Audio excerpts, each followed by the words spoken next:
uyuhirwa yabeshye umuntu amutwara miliyoni 9 amubwira ko azamusengera agakira amarozi.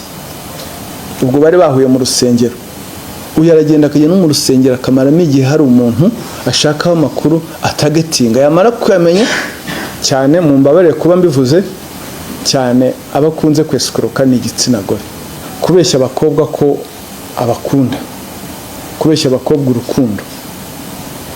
Uyuhirwa ashobora guhera umukobwa mu rusengero cyangwa se n'ahandi ahari hose cyangwa no ku kazi. Hari ukuntu amukadiri akareba ngo imyaka runaka akavuga ati uyu nguyu hari amahirwe yo kumubeshya. Hari uwo yabeshye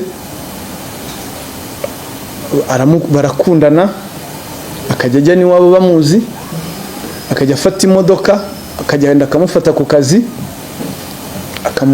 akamufata ku kazi akamugeza mu rugo, mu gitondo akamufata akamushyira ku kazi, undi akabazi ko imodoka ariye kandi niba yakodesheje ya diru y'iminsi.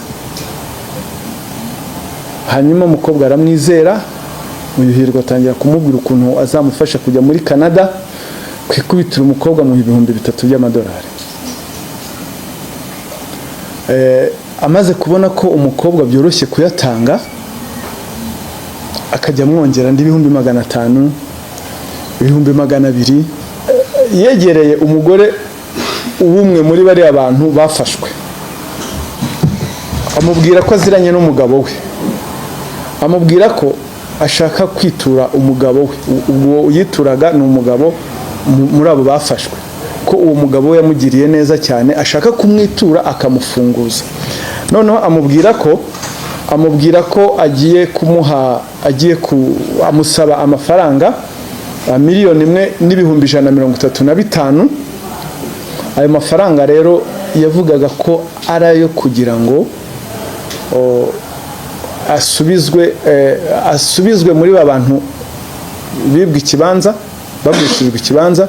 Noneho ngo dosiye ngo isubire inyuma ngo mu bugenzacyaha, ngo hanyuma ngo dosiye ntijye muri SMS. Yiyitiriye umucuruzi w'amabuye y'agaciro, avuga ko acuruza amabuye y'agaciro, asaba umuntu ko ashora muri iyo business, ashoramo ayarenga 11,000,000 ngo bagiye gucuruza amabuye y'agaciro. Arayarya ararangira. Kwitabira ubutumire bwacu uyu munsi duteraniye hano tugira ngo twongere tubaganirize tubaho ubutumwa mushyira abaturage, ubutumwa cyane bugamije kwirinda ibyaha aba yakoreshejwe n'abantu bamwe bakekwaho ibyaha runaka. Cyane muri ino minsi turabona ko hari ibyaha byo kwesha ikintu cy'undi hakoreshejwe uburiganya, escroquerie, aho abantu babeshywa amayeri hakoreshejwe amayeri atandukanye menshi, bagashiduka batwawe amafaranga yabo cyangwa umutungo wabo kubera kubura amakenga. Uyu munsi rero uyu musore mumaze kubona hariya yitwa Musabyimana Theophile, ariko azwi ku izina rya Hirwa, ngo ni izina ry'akazi niko we avuga, mu tuzina yita, ariko imyirondoro ye yenyewe ni Musabyimana Theophile. Buri afite imyaka 33. Akurikiranyweho ibyaha 3, harimo icyo kwihesha ikintu cy'undi hakoreshejwe uburiganya, nicyo cyaha nyamukuru akurikiranyweho, aho yabeshya abantu batandukanye akoresha amayeri atandukanye akabatwara amafaranga. Uyu musore akoresha amayeri atandukanye, harimo ayo kwitira inzego z'ubutabera n'inzego z'umutekano, akagira abakanga akabatwara amafaranga, kubeshya umuntu ufite ikibazo runaka akajya mu nsengero akareba umuntu ngo ufite ikibazo runaka akamubwira ko ngo amusengera cyangwa azamuhuza n'umuntu umusengera, ndetse akanamuhanurira ikibazo yari afite cy'uburwayi, cy'ideni, ngo kinyatsi, byose ngo bigakemuka. Kubeshya abantu ko bafatanya gushora imari mu bintu runaka, cyane harabo yabeshye gushora imari ngo mu bucuruzi bw'amabuye y'agaciro, hanyuma abantu bakamuha akayabo bakamwizera koko akayabatwara, gukoresha impapuro mpimbano ngo nk'inguzanyo kugira ngo bagacura impapuro mpimbano bagashaka inguzanyo muri banki cyangwa se za mpapuro mpimbano bakazikoresha bagurisha ibibanza, umutungo w'abantu. Buriya hari n'ababeshya ko ari umukomisiyoneri, ko agurisha imodoka, agurisha ibibanza, yereka abantu ko amaze akodeshwa, ibintu byo muri uyu mujyi byose ngo ni umukomisiyoneri. Hariho rero abagwa muri uwo mutego akabatwara amafaranga. Kwizeza abantu ko yabafasha guhindura ibyangombwa, bagakoresha inyandiko mpimbano, bakagira babeshya nko kugura umutungo, abeshya n'abantu ko acuruza ibikoresho bya electronique. Iyo uvuze ibikoresho bya electronique harimo laptop, harimo telefone ngo zihenze. Hari uwo yatwaye 400,000 amwizeza ko agiye kumushakira iPhone 11 Pro Max. Kwizeza abantu ko aziranye n'abacuruzi batandukanye, ko ubwo ngubwo yarebye undi mucuruzi ko yajya ku mucuruzi akajya amuranguza, ndavuga kumuranguza, akajya kumuranguza ibicuruzwa ku bintu ku giciro cyo hasi. Uburiganya rero Musabyimana afite buzwi, amaze gufatirwamo ni bwinshi. We azwi nka Hirwa, buriya iriya zina Musabyimana Theophile abarizi ni bake, ariko abamuzi hanze ni Hirwa. Noneho rero hari n'ikindi, abeshya n'abakobwa urukundo akabakuraho amafaranga. ntegura inyandiko ibyo tuganira tureba amayeri, navuze ntubu umutwe muri bukore ubeshya abakobwa urukundo yafashwe. Ubwo ni wo umutwe ngo mujye oya ntimwibanda aho ngaho gusa, usibye ko nacyo ari kimwe mu bintu abeshya. Turaza kubijya mu muzi murebe abo yatwaye amafaranga. Uyu Musabyimana Theophile rero yafashwe ubwo aheruka gufatwa, yafashwe tariki 19 Ukuboza, nyuma yuko atekeye umutwe umugore w'umwe mu bantu bafashwe bitira ba noteri. Ntabwo ari ababejo bundi, mbere yaho hari abafashwe bitira ba noteri bagurisha ubutaka bw'umuntu bwa Rusororo, baza gufatwa. Yegereye umugore w'umwe muri bari abantu bafashwe, amubwira ko aziranye n'umugabo we, amubwira ko ashaka kwitura umugabo we. Ubwo yituraga ni umugabo muri abo bafashwe, ko uwo mugabo we yamugiriye neza cyane, ashaka kumwitura akamufunguza. Noneho amubwira ko agiye kumuha, amusaba amafaranga 1,135,000. Ayo mafaranga rero yavugaga ko ari ayo kugira ngo asubizwe muri babantu bibwe ikibanza, bagurishijwe ikibanza. Noneho ngo dosiye ngo isubire inyuma ngo mu bugenzacyaha, ngo hanyuma ngo dosiye ntijye muri SMS. Murumva uburyo yabikoze. Icya mbere yabanje gushaka amakuru, ariko nta n'igitangaza kuko ndaza kubereka ko uriya Hirwa kumenya amakuru n'ubundi umuntu wafatiwe mu byaha, kuko ni click imwe baraziranye. Noneho rero yagiye kwesikoka umugore w'umunyacyaha mugenzi we, wumve nyine nta mpuhwe bagirira. Hanyuma mubwira ko amuha 1,135,000 ngo bakabisubiza uwakorewe icyaha. Dosiye yarigeze mu bushinjacyaha ngo igasubira inyuma mu bugenzacyaha, ngo hanyuma bakababarirana ngo dosiye ntijye muri SMS. Iyo SMS yavugaga ni system ubutabera bukoreramo dosiye. Umugore yacyumva ngo SMS yumva ni ibintu bikomeye, yumva ko nyine ngo Hirwa ngo aze makuru. Noneho aravuga ati SMS arayemuhaye amafaranga koko, ndetse akamubwira n'amakuru kuri wa umugabo we, kandi yumva asa nkaho ari amakuru ngo yihariye, private information ku muntu undi. Rero nawe ngo ahita yizera koko aya mafaranga arayamuha. Aho turi buze kwatanga ubutumwa, aho ukeka ko ushobora gutanga amafaranga ngo umuntu agafungurwa. Uyu Musabyimana rero aho ngaho ibyo ngibyo yakoze, ni umuntu uzwi hano muri uyu mujyi. nta gitangaza kuba yamenya amakuru y'umuntu n'ubundi wafatiwe mu byaha. Urundi rugero ngira ngo abo duherukana hano, hari umugabo witwa Calixte Kayiranga na Kayirebwa Aline, abo duherutse kwerekana, umwe wise umugore undi akita umugabo, barangiza bakajya kugurisha umutungo w'umuntu, baciye inyuma umugore wa Kayiranga bigize. Hanyuma muribuka neza ko nabasobanuye ko bari bahinduye irangamuntu, bafata ifoto ya Aline bayishyira ku irangamuntu y'umugore wa Kayiranga, ariko amazina aguma ari yayandi. Uyu rero Hirwa niwe bibafashijemo kubona ibyo byangombwa. Urumva rero kuba yamenya andi makuru y'undi muntu, na urumva ko haba harimo ibintu by'ubutaka kwa noteri, murumva aho ngaho n'ibyangombwa n'inyandiko mpimbano no guhindura indangamuntu. Amayirero n'ubundi akoresha yandi. Uyu Hirwa yabeshye umuntu amutwara miliyoni 9 amubwira ko azamusengera agakira amarozi. Ubwo bari bahuye mu rusengero, uyu aragenda akajya no mu rusengero akamaramo igihe hari umuntu ashakaho amakuru atagetinga, yamara kuyamenya cyane, mu mbabare kuba mbivuze cyane, abakunze kwesikuruka ni igitsina gore. Uwo mu rusengero we yakuyeho miliyoni 9, yamubwiye ko amuhuza n'umuntu ndetse nawe bagafatanya bagasenga ngo indwara arwaye igakira, ndetse ngo akamukurira n'inyatsi mu mafaranga. Waba ufite miliyoni 9 zo gutanga, ubwo hari inyatsi uba ugifite? Ko ari bakeya bazifite kuri konti ziryamye, nta nyatsi uba ufite. Ahubwo inyatsi aba afite niyo kudashishoza, niyo nyatsi ahubwo yarakwiriwe gushira, yo kudashishoza. Arayamuha inyatsi, ikintu bita inyatsi hano hanze abantu sinzi bari kubizira. Inyatsi ni iki mu by'ukuri? Abantu amafaranga baragenda ngo bari ku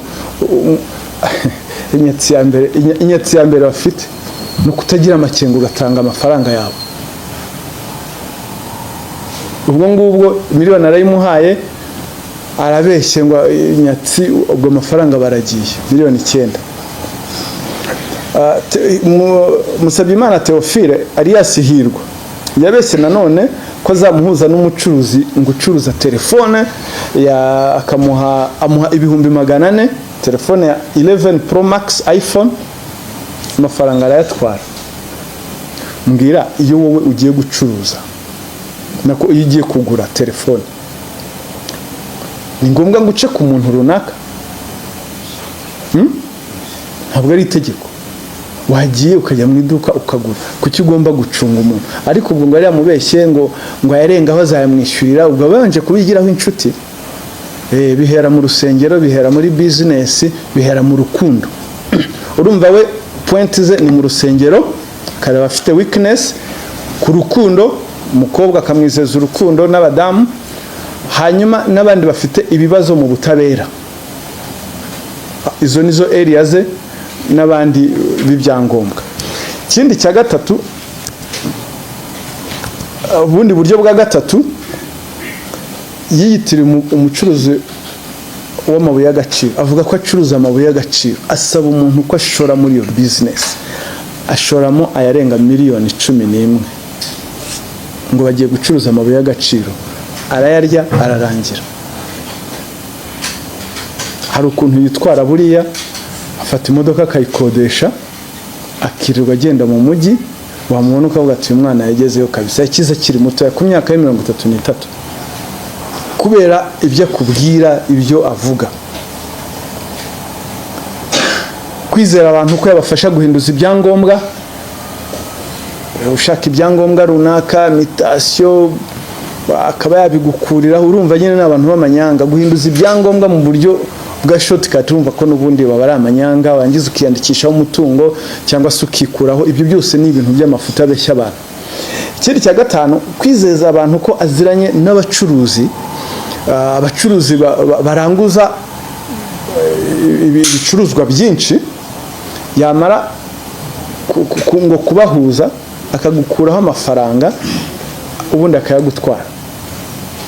We ntabwo aravuga ngo aguhuza nawe ngo ukamubwira ati marchandise ushaka ni izi ngizi tugiye nabiguhera kuri ingi, ukamuha amafaranga, ubwo umuheruka ubwo ngubwo. Urumva ko mu byo byose abantu agenda atwara amafaranga ni abantu baba bafite gushishoza gukeya, haba harimo ubuteganye buke n'ubuteshuke ndetse n'uburangare.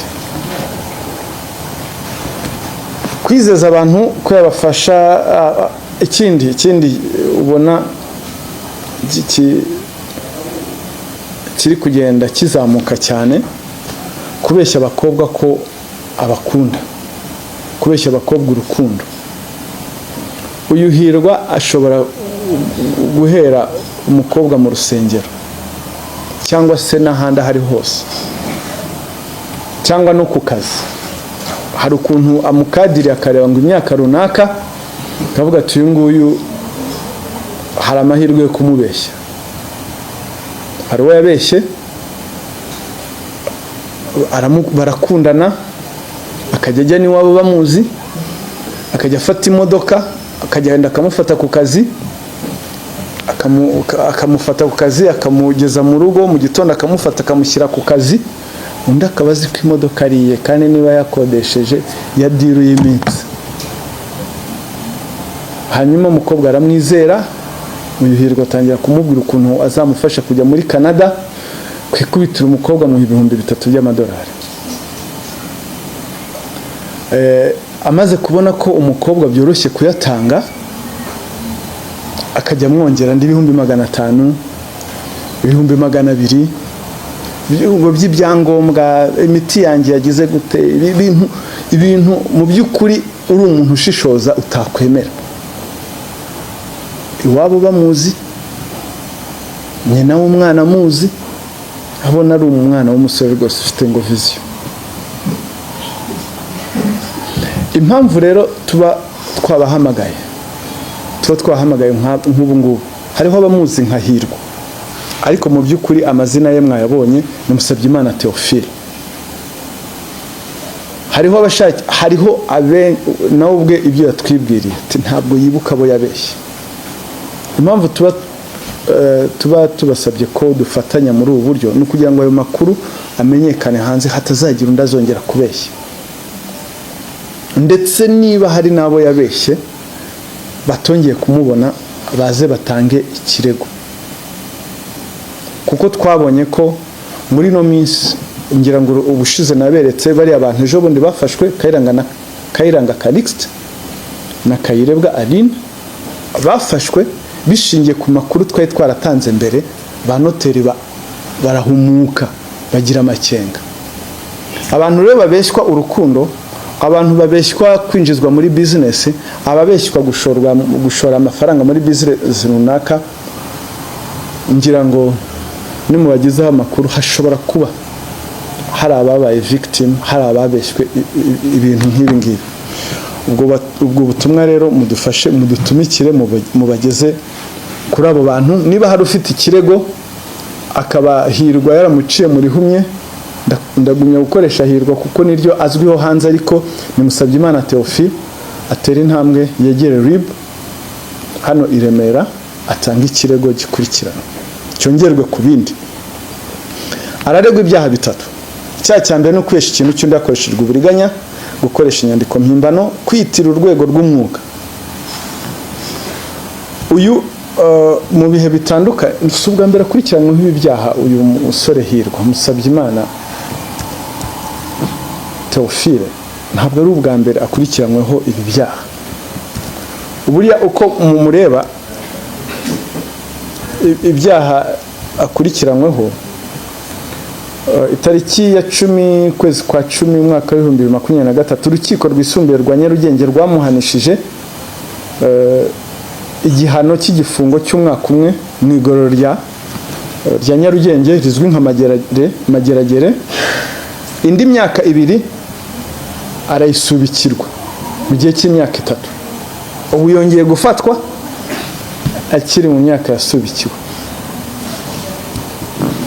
Tariki ya 29 z'ukwa 11 uyu mwaka wa 2024 Musabyimana Theophile yakurikiyeho icyaha cyo gukoresha inyandiko mpimbano aho bahimbye inyandiko yemerera umuntu kwaka inguzanyo ya miliyoni 16 muri banki. Dosiye yoherejwe mu bushinjacyaha, ubu ngubu niho yariri. Tariki ya 5 uku kwezi kwa 12 umwaka wa 2024 hari dosiye iregwamo n'ubundi Musabyimana yoherejwe mu bushinjacyaha akurikiranweho icyaha cyo kwesha ikintu cy'undi hakoreshejwe uburiganya, hamwe yeskurotse umuntu amusaba gushora amafaranga muri business y'amabuye y'agaciro akamutwara arenga miliyoni 1. Tariki ya 4 z'ukwa 3 uyu mwaka wa 2024 hari ikindi cyaha yakurikiranweho cyo kwesha ikintu cy'undi hakoreshejwe uburiganya, hamwe yari yabeshye wa muntu ko agiye kumugura telefone amutwara 400 by'amanyarwanda. Ibi byaha rero akurikiranweho icyaha cyo kwihesha ikintu cy'undi hakoreshejwe uburiganya gihanwa n'ingingo y'174 itegeko riteganya ibyaha n'ibihano muri rusange, aho ahamijwe n'urukiko igifungo yahabwa ni hagati y'imyaka 2 ariko kitarenze imyaka 3 n'ihazabu y'amafaranga hagati ya miliyoni 3 na miliyoni 5. Icyaha cya kabiri aricyo gifite ibihano biremereye, guhimba no guhindura inyandiko mpimbano, guhindura cyangwa gukoresha inyandiko mpimbano akaba ari icyaha gihanwa n'ingingo ya 276 itegeko riteganya ibyaha n'ibihano muri rusange. Aramutse abihamijwe n'urukiko, igihano yahabwa cy'igifungo ni hagati y'imyaka 5 n'imyaka 7, hakiyongeraho ihazabu hagati ya miliyoni 3 na miliyoni 5 cyangwa se kimwe gusa muri ibyo bihano. Naho icyaha cyo kwitira urwego rw'umwuga gihanwa n'ingingo ya 281. Igihano yahabwa aramutse gihamijwe n'urukiko n'igifungo hagati y'ukwezi kumwe n'amezi 6 y'igifungo. Nkuko mwabyumvise biriya byaha nababwiye yarasanzwe akurikiranwaho, ubu ari mu isubiracyaha muri make, kuko urumva kwesha ikintu cy'undi hakoreshejwe uburiganya, inyandiko mpimbano, kwitira urwego rw'umwuga, naho ngaho nibyo byaha bye. Ubutumwa rero dutanga irasaba abantu kugira amakenga pe. Nibwo ubushize nababwiye ko n'ubu ndongera mbisubiremo, ibi ni ibyaha byacika abantu baramutse bagize amakenga. Ni ibyaha byacika abantu baramutse bagize amakenga, ariko nanone ni ibyaha biganisha, ni ibyaha bigendana n'iterambere.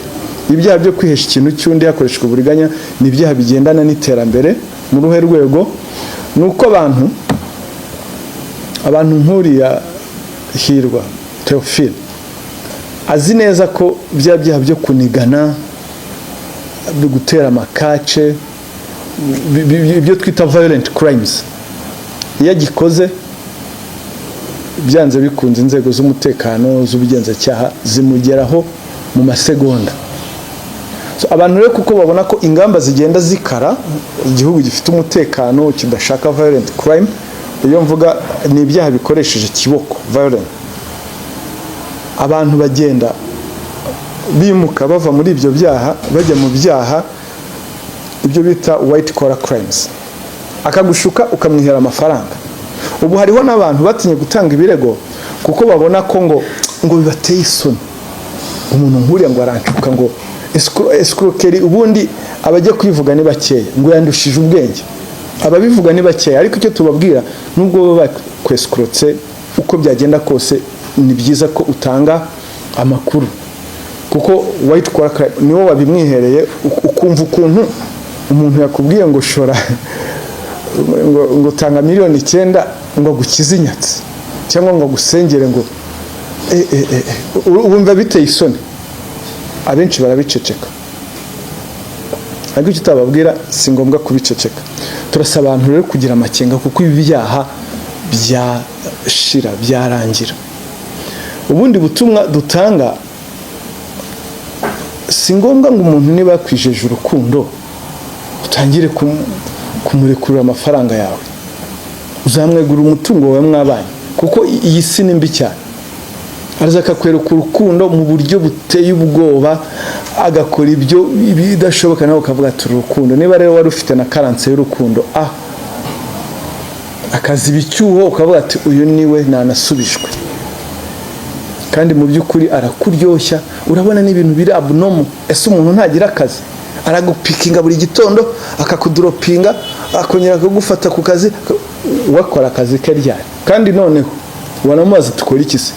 Ndi umucuruzi. Hari ijambo rero bose bihishamo ngo ni businessman. Buriya na Hirwa nawe avuga ko ari businessman. Businessman aba agomba kuba afite business akora. Ariko nyine ushobora kuvuga ngo ni umukomisiyoneri, kandi koko arabikora, ariko birimo ubweswe. So kuba rero umuntu akuvuga ngo ni umu businessman, nyereka type of business ukora. Utaba ukora business nyine irigo curuza urumogi, kuko nayo ni business, irigo business temewe n'amategeko. Ushobora kuba ukora ibindi bikorwa bitemewe nyine. Rero kuguta mu mutego ngo w'urukundo rwose, agatangira gushyira abangaba ntibatinya no gucapisha invitation. Ugacapisha invitation nawe akakwereka ati dore sample, nawe ukavuga ati ya ndasubijwe, umwana mwiza nk'uyu nguyu. Uriya nta kintu mupfa, kuko afite icyo ashaka kugukuraho. So abantu rero nibakanguke. Ikindi, umuntu akwinjiza muri business ate ugashora amafaranga yawe nta kintu bishingiyeho. Business ntuzabacururiza ngo agiye kujya ngo hakurya, ngo agiye kuzana ngo muzanire imari, ngo kuko mu minsi bari bamaze iminsi hari ibyo bakorana.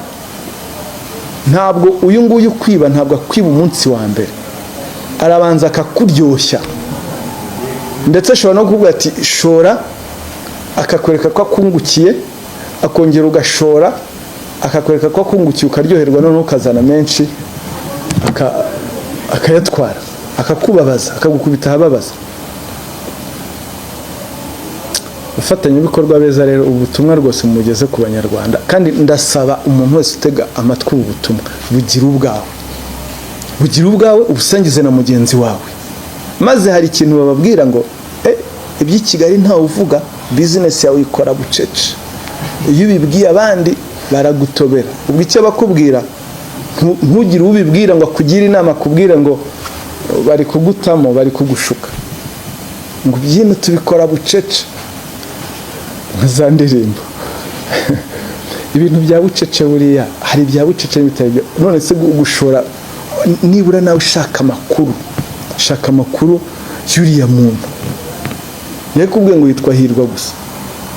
Hari n'ibindi rero yitira inzego z'umutekano, inzego z'ubutabera, akabeshya abantu ngo arabafunguza. Icyo nababwira, bariyangira ngo nabo bagenda batuma za perception zo hanze ko inzego z'umutekano n'ubutabera turya ruswa, nibo bazizamura. Kuko yafashe avuga ko yashyiriye kanaka, ariko natwe turabahagurukira, tuzajya tubereka ko iryo zina baryiyitirira, ntabwo n'ayabo ubwabo. Kuvuga ngo bayafashe bayashyira ngo umugenzacyaha, ngo umushinjacyaha, ngo umupolisi, ibyo ni ugusiga icyasha inzego. Hanyuma rero umuturage wayatanze akabazi ko ngo yagiye, ngo yahawe umugenzacyaha. Namwe mujye mushishoza abaturage. Icya mbere, we muturage, niyo utanga amafaranga uvuga ngo ugiye gufunguza umuntu, nawe uri kwishora mu byaha bya ruswa. Si byiza. Ahubwo niba bikubwiye icyangombwa, nk'aya mafaranga yashakamo umwavoka, urabyumva, avuga ngo yashakemo umwavoka amwunganire, agiye kuyaha umuntu nka Hirwa, ngo idosiye ngo yageze mu bushinjacyaha isubire. Ibyo ntibinabaho. Maze abantu bajye banamenya n'imikorere y'inzego. Dosiye yageze mu bushinjacyaha isubira inyuma ite. Ibyo dukora byose tubikora muri system yitwa ASMS. Dosiye ikoherezwa muri system. Iyo amaze kugenda nta reverse. Gusubira inyuma kwayo ni ubundi buryo nabwo buzwi n'inzego. Nta nubwo isubira inyuma, ahubwo ishobora kongerwamo ibindi bimenyetso. Gusubira inyuma ngo umuntu ngo bongere muri negotiation ngo birangire muri bo ngo ntigende. Undi rero yavuga ngo SMS, undi akavuga ati uko abizi koko. Afite n'ukuntu agenda akifotoreza nk'ahantu ku byapa by'inzego z'umutekano ngo aha hantu urahazi. video call ngo iki cyapa kindi inyuma urakibona ubwo ari kugushyiramo ubwoba ngo bumvuye mu kazi agahita akubwira ati stopinze gato talo afande kugira ngo kwice mu mutwe ngo buretse gato nitaba afande ngo afande ati uwo muntu ntabwo giye murekura kumva ko ari umuntu w'igitangaza. Ibyo byose ni ibimenyetso dufite.